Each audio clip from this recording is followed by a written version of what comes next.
Hi friends, ಪ್ರತಿದಿನ ಅಡುಗೆಗೆ ಸ್ವಾಗತ. ನಾನು ಇವತ್ತು ಆಲೂಗಡ್ಡೆ ಕ್ಯಾರೆಟ್ ಫ್ರೈಡ್ ರೈಸ್ನ ಮಾಡ್ತಾ ಇದ್ದೀನಿ. ಮೊದಲಿಗೆ ಒಂದು ಕಡಾಯಿನ ಬಿಸಿಟ್ಟಿದ್ದೀನಿ. ಒಂದು 2 ಚಮಚದಷ್ಟು ಕುಕ್ಕಿಂಗ್ ಆಯಿಲ್ನ ಹಾಕಿದ್ದೀನಿ. ಒಂದು 2 ಆಲೂಗಡ್ಡೆನ ಈ ಥರ ಕಟ್ ಮಾಡಿ ತೊಗೊಂಡಿದ್ದೀನಿ, ಸಿಪ್ಪೆ ತೆಗೆದು. ಆಲೂಗಡ್ಡೆನ ಹಾಕಿ ಒಂದು 2 ನಿಮಿಷ ಫ್ರೈ ಮಾಡ್ಕೊಳ್ಳಿ. ನಂತರ ಒಂದು 2 ಕ್ಯಾರೆಟ್ನ ಈ ಥರ ಕಟ್ ಮಾಡಿ ತೊಗೊಂಡಿದ್ದೀನಿ. ಕ್ಯಾರೆಟ್ನ ಹಾಕಿ 4 ರಿಂದ 5 ನಿಮಿಷ ಚೆನ್ನಾಗಿ ಫ್ರೈ ಮಾಡಿ.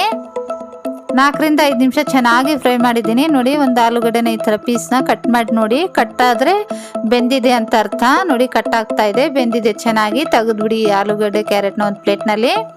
ಮಿಕ್ಕಿರೋಂಥ ಕುಕ್ಕಿಂಗ್ ಆಯಿಲ್ನಲ್ಲೇ 1 ಟೀ ಸ್ಪೂನ್ ಜೀರಿಗೆ, ಒಂದು 2 ಚಕ್ಕೆ ಪೀಸು, ಒಂದು 2 ಲವಂಗ, ಒಂದು 2 ಏಲಕ್ಕಿ, ಒಂದು ಬಿರಿಯಾನಿ ಎಲೆನ ಹಾಕಿ ಸ್ವಲ್ಪನೇ ಫ್ರೈ ಮಾಡ್ಕೊಳ್ಳಿ.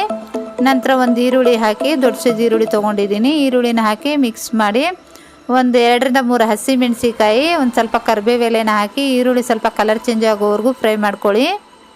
ನೋಡಿ, ಈರುಳ್ಳಿ ಸ್ವಲ್ಪ ಕಲರ್ ಚೇಂಜ್ ಆಗಿದೆ. ಇಷ್ಟ ಆದ ನಂತರ 1 ಟೀ ಸ್ಪೂನ್ ಶುಂಠಿ ಬೆಳ್ಳುಳ್ಳಿ ಪೇಸ್ಟ್ನ ಹಾಕಿ ಸ್ವಲ್ಪ ಫ್ರೈ ಮಾಡಿ. ನಂತರ 1 ಟೇಬಲ್ ಸ್ಪೂನ್ ಖಾರ ಪುಡಿ, 1 ಟೀ ಸ್ಪೂನ್ ಧನಿಯಾ powder, 1 tea spoon pav bhaji masala, 1/4 tea spoon ಅರಿಶಿನ, ರುಚಿಗೆ ತಕ್ಕಷ್ಟು ಉಪ್ಪನ್ನ ಹಾಕಿ ಮಿಕ್ಸ್ ಮಾಡ್ಕೊಳ್ಳಿ. ಪಾವ್ ಭಾಜಿ ಮಸಾಲ ಇಲ್ಲ ಅಂದರೆ ಗರಂ ಮಸಾಲ ಕೂಡ ಹಾಕ್ಬೋದು. ನಂತರ ನಾವು ಫ್ರೈ ಮಾಡಿಟ್ಟಿದ್ವಲ್ವ ಆಲೂಗಡ್ಡೆ ಕ್ಯಾರೆಟ್ನ ಹಾಕಿ ಮಿಕ್ಸ್ ಮಾಡಿ. ನಂತರ 1 ಕಪ್ ರೈಸ್ನ ಬಾಯ್ಲ್ ಮಾಡಿ ತೊಗೊಂಡಿದ್ದೀನಿ. ಬೇಯಿಸಿರೋಂಥ ರೈಸ್ನ ಹಾಕಿ, ಒಂದು ನಿಂಬೆಹಣ್ಣಿನ ರಸನ ಹಾಕಿ, ಒಂದು ಸ್ವಲ್ಪ ಕೊತ್ತಂಬರಿ ಸೊಪ್ಪನ್ನ ಹಾಕಿ ಮಿಕ್ಸ್ ಮಾಡ್ತಾನೆ 1 ರಿಂದ 2 ನಿಮಿಷ ಬಿಸಿ ಮಾಡ್ಕೊಳ್ಳಿ.